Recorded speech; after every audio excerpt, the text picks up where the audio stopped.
Okay, idol Boy Kamuti, ito na po ang tutorial ginagawa ko na, yung request mo. Paano ginagawa itong bagong trending ngayon na ma-editing photos. Ito na, taruhin natin. Bago ang lahat, huwag kalimutan mag-subscribe sa aking YouTube channel at saka sa Facebook page ko. Pwede rin kayo mag-follow at saka sana po masundan niyo. Tara, panoorin natin.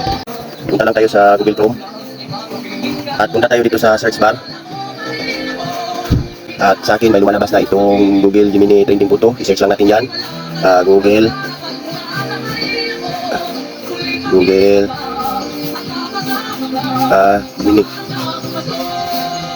Gemini.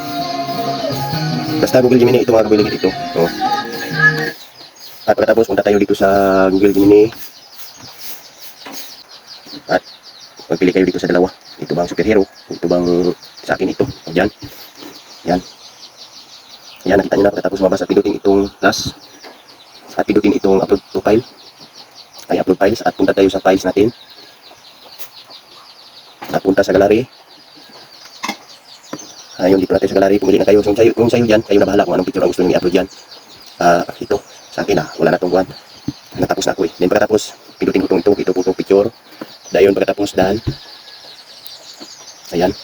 Hintayin kadali. Pag lumabas na yan, ganyan. Pindutin itong send.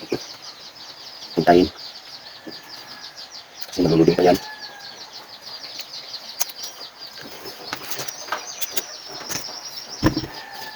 Ayan na. Ito na mga kabilikit ang kalalabasan nun ng picture. So sana nasundan at salamat sa panonood at huwag kalimutan ibahagi na rin sa iba at para masundan rin sa hindi pa nakakaalam ito. Thank you for watching and God bless you. Bye-bye.